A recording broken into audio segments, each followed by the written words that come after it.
मतलब समझिए, अनंत अनुंदी माया, प्रतीख्यान माया, अप्रतीख्यान माया, सुंदरन माया। यदि आपको मोक्ष जाने की इच्छा जल्दी, बहुत जल्दी, पुण्य कमाने की इच्छा बहुत जल्दी, तो ये रौनक क्या करता मालूम निकुंज? ये जीव क्या करता है? इन्हें मालूम ही नहीं है पुण्य के पीछे पाप करना धर्म नहीं है। पुण्य के पीछे पाप करना अच्छा बेटा धर्म नहीं है। मतलब माना किसी व्यक्ति को उपवास करना, उसे मालूम क्या उपवास मिलेगा नहीं, तो उसे घुमा के बात करना। यदि आपने कहा कि पंडित जी आज तो गुरुजी पेट में दर्द हो रहा है, बोले क्यों? पर सीधा नहीं कह पा रहे कि उपवास करना है। बोले पेट में दर्द हो रहा है, आज भोजन नहीं करूंगा तो ठीक हो जाऊंगा। अरे मित्र सीधे बोलना, आज मेरी उपवास करने की इच्छा हो रही है, पेट तो ठीक है। ये भी शुद्ध मायाचारी है। इस मायाचारी का फल तुम मिट्टी के तेल नहीं बनोगे। इस मायाचारी का फल मिट्टी के तेल नहीं बनोगे, लेकिन सेंट जरूर बन जाओगे।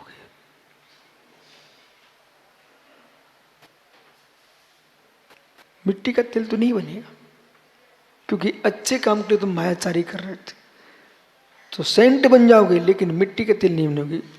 और जो व्यक्ति छल कपट करके दूसरी कन्याओं को उठा के ले जा रहा है, ऐसा व्यक्ति मायावी मित्र अनेक दुर्गतियों में जाएगा।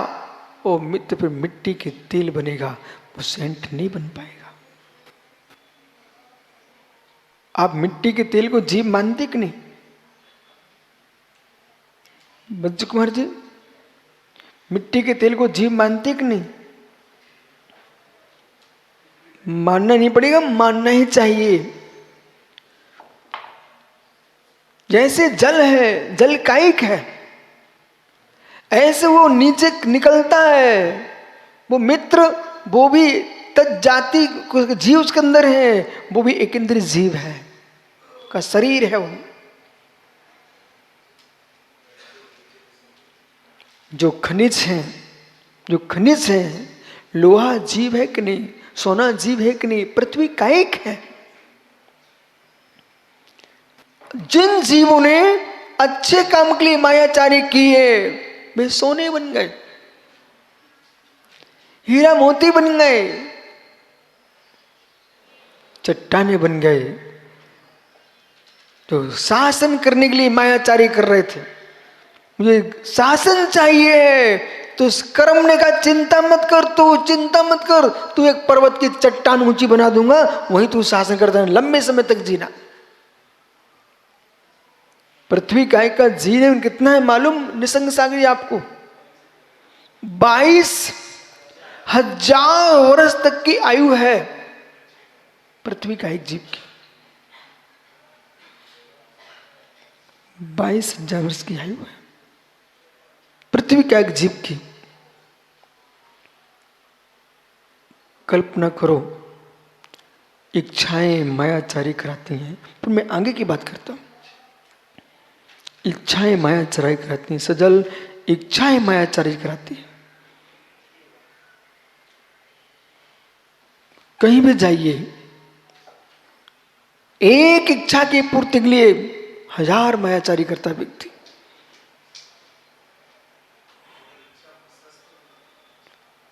इच्छा प्रशस्त हो तब भी मायाचारी कहलाएगी।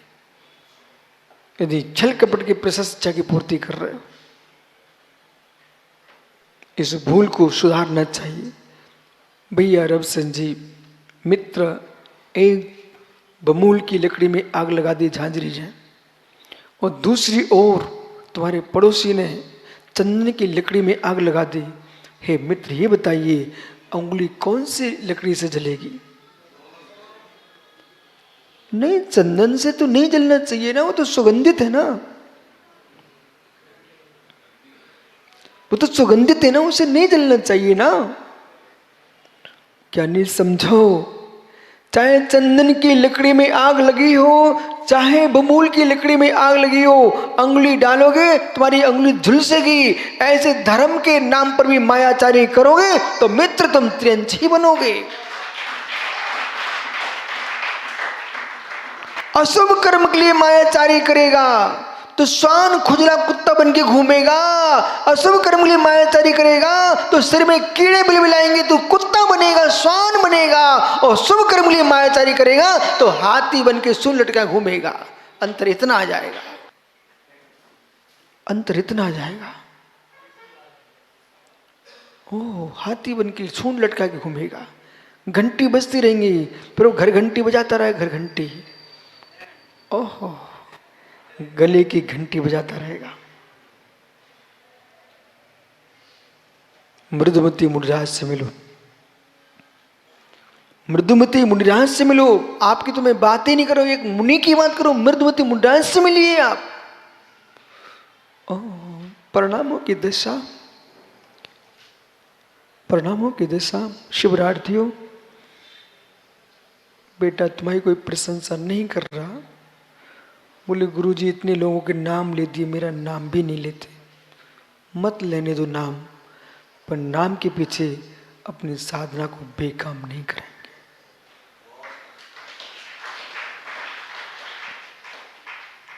अपना भी समय आएगा, अपना भी समय आएगा।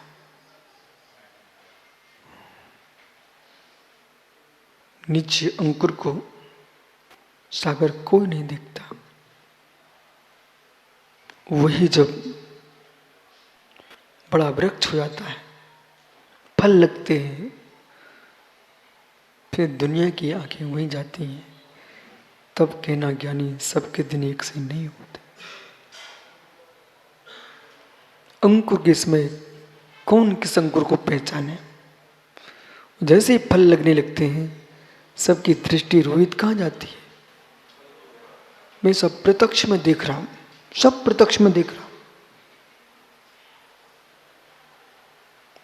आचार्य विमल सागर जैसे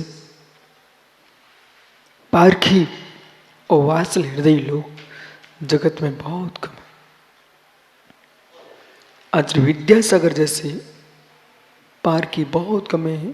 आचार्य विराग सागर जैसे पारखी बहुत कम है।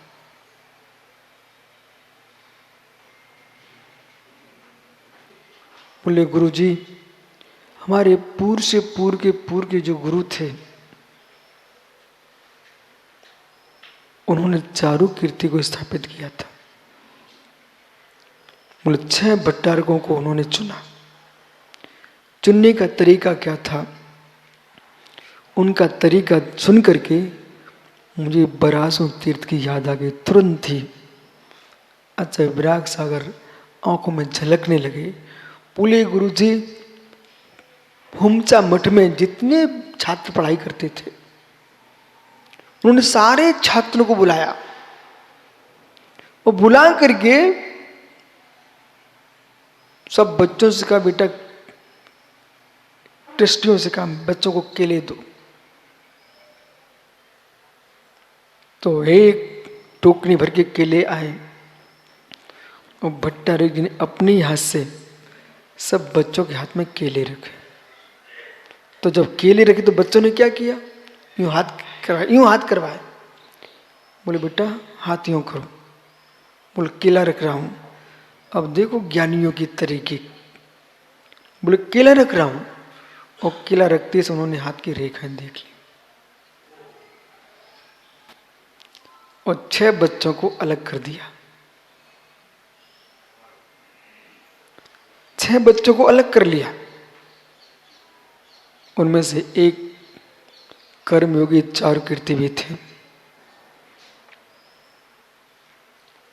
वही मैंने देखा एक दिन सिद्ध चक्र विधान चला था वरासो में 1988 में।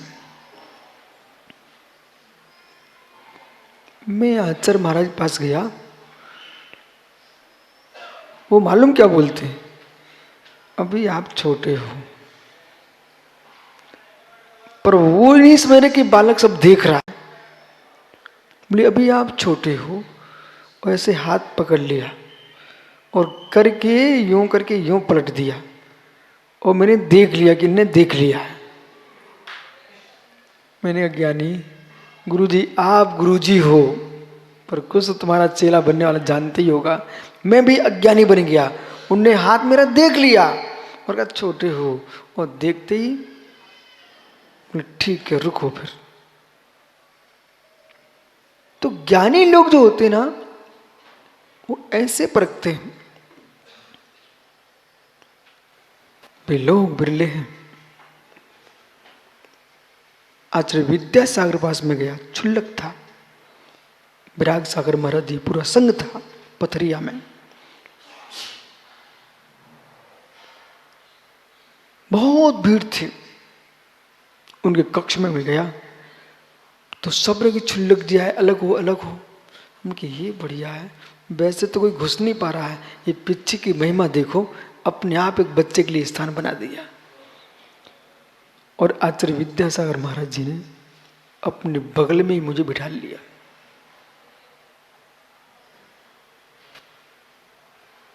जब बगल में बिठाया, छिमय सागर जी थे, अभी निर्भय सागर जी आचार्य बन गए, वो एलक थे। मालूम बिठा लिया तो वहां सुब्रत सागर मुनिगण क्या देख रहे थे और उस समाज क्या देख रही थी। आज तक तो इनने किसी भी व्यक्ति को इतने दुलार से अपने पास बिठाया नहीं, वह छोटे से छुल्लक को क्यों बिठा लिया। आचार्य श्री के संग के छुल्लक थे, मुनिराज से नमोस्तु कर करके जा रहे थे आहार के बाद, मुझे पास में बिठा लिया। एक ही प्रश्न किया, इतनी जल्दी क्यों आ गए, इतनी जल्दी क्यों आ गए।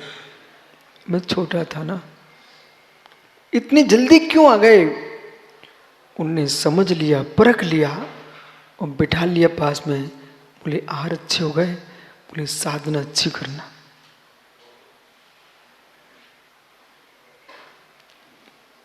इसके बाद 5-6 वर्ष निकल गए। निर्णय सागर जी सागर में आचार्य श्री के दर्शन करने गए।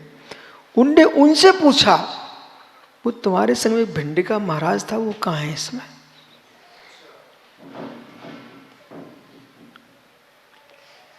बोले मुनिराज हो गए। गुरुओं की दृष्टि देखना, गुरुओं की दृष्टि देखना।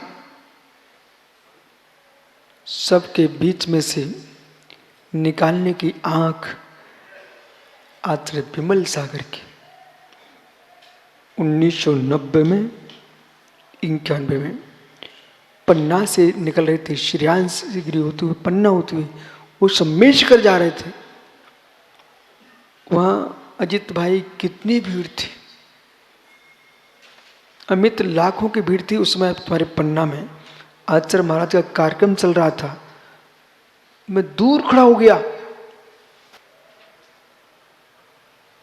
वो कहते हैं आचार्य विराग सागर से, वो तुम्हारा छोटा महाराज कहाँ है। तो मुझे लगा कि बड़े लोगों को भी छोटों की याद रहती है। यदि जो बड़े छोटों की याद नहीं करते, वे बड़े ही नहीं होते। वे ही बड़े होते हैं जो छोटों को भी याद कर लेते हैं, जिनको भरोसा होता है दूध की एक बूंद भी महात्मा सुब्रत सागर जी तुम्हारे पेट भरने के काम में आती है। एक बूंद, एक धार न गिरती बाल्टी में तो विनोद बाल्टी भरी कैसे। किसी कुएं के झर को नहीं देखा क्या, किसी कुएं के झर को नहीं देखा क्या, किसी बावड़ी के झर को नहीं देखा क्या, बाल्टी भर भर के पानी नहीं निकलता। कुएं के झरने से 24 घंटे एक एक बूंद झरती रहती है, एक एक बूंद झरती है, बिल्कुल पतली सी धार निकलती है, वही कुएं को भर देती है, वही कुएं को भरती है, बाल्टी की बाल्टी भरी जाती है। ऐसे समाज का, देश का छोटा सा पतली धार का बच्चा भी क्यों ना हो, उसको भी सम्मान देना सीखो, वही तीर्थंकर महावीर बनेगा।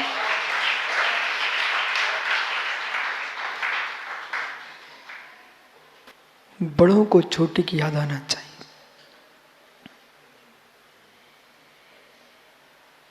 उनके ज्ञान में तुम झलक रहे हो, इतने श्रेष्ठ बनो, इतने श्रेष्ठ बनो, इतने श्रेष्ठ बनो। दीपक यादव, बेटा सोचो, एक गुरु के ज्ञान में यदि मैं आ रहा हूं, उनके पास उस दिन सैकड़ों पिछिया थी, साधु महात्मा, मुनिराज, आर्काएं, उपाध्याय महाराज, हजारों की समाज खड़ी थी चारों तरफ। और जो यूं कह रहे कि विराग साहित्य में छोटे महाराज का है, जैसे एक बछड़ा रहता ना, बछड़ा, सागर गाय का बछड़ा अपनी मां को छोड़ के दूर नहीं जाता। बस मैं तो गुरुजी के 24 घंटे पीछे रहता था। अभी भी जाऊं ना तो ये लोग पथरिया में देख रहे थे, परंतु गाय भी तो ध्यान रखती है। बछड़ा पीछे रहे तो मुड़ के देखती कि नहीं देखती? बोलो, देखती कि नहीं देखती है?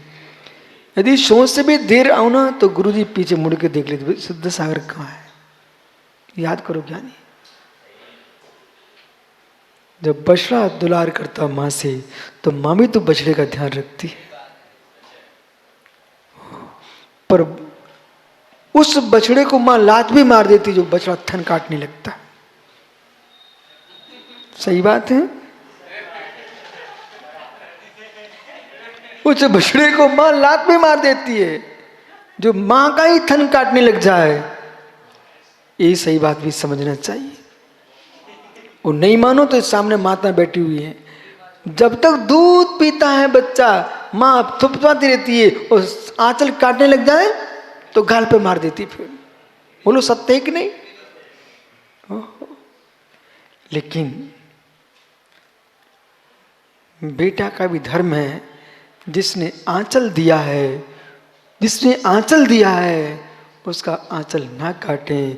जिस गुरु ने ज्ञान दिया है उस गुरु को ना काटें।